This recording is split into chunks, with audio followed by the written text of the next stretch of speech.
अगर आप भी चाहते हैं बिट्टू मलंगिया इंटरटेनमेंट का ऑडियो वीडियो सबसे पहले आप तक पहुंचे, तो लाल बटन को दबाकर चैनल को सब्सक्राइब करें और बेल आइकन दबाना ना भूलें।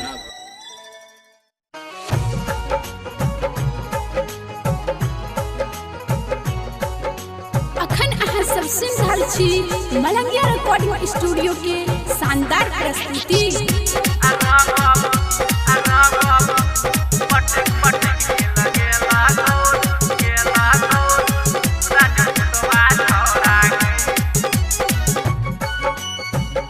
Mix by Bittu Malangia.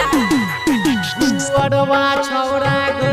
गई तू सधवा छौरा गुअरवा छौरा गई तू सधवा छौरा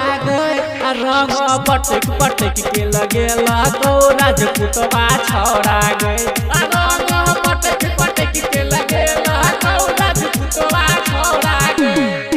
बरहीवा छौरा गई कोइरीवा छौरा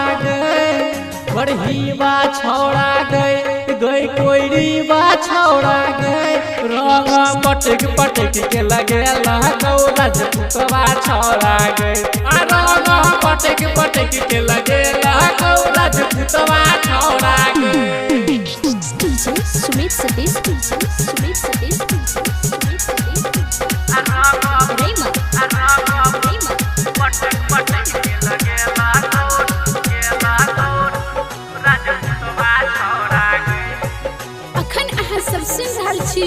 मलंगिया रिकॉर्डिंग स्टूडियो के शानदार प्रस्तुति। हलुआई संग में धानुक लगेल को गाल में रंग ललका हलुआई संग में धानुक लगेल को गाल में रंग ललका हलुआई संग में धानुक लगेल को गाल में रंग ललका छौरा पंडितवा रोइंग दिल को जगह तोहर सुखल का छौरा बबना रोइंग दिल को जगह तोहर सुखल का सुन कतो के नहीं छोड़ तो चमड़वा छौरा गई सुन कतो के नहीं छोड़ तो चमड़वा छौरा गई। सुमित सतीश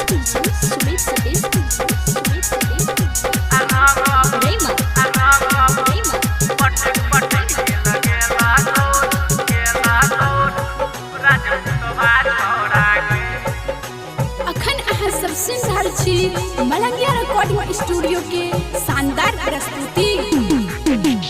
भेलो नहीं तोरा लाज कनिको लगेला सब कर जाके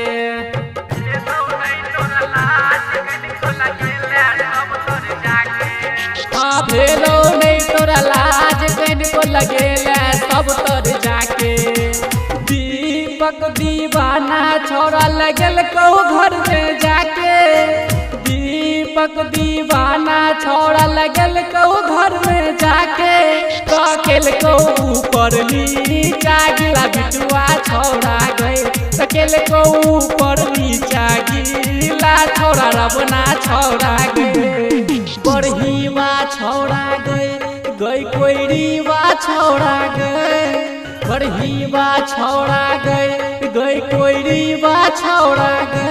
रंग पटक पटक के लगेला गौ राजपूतवा छौरा आ रंग पटक पटक के लगेला गौ राजपूतवा छौरा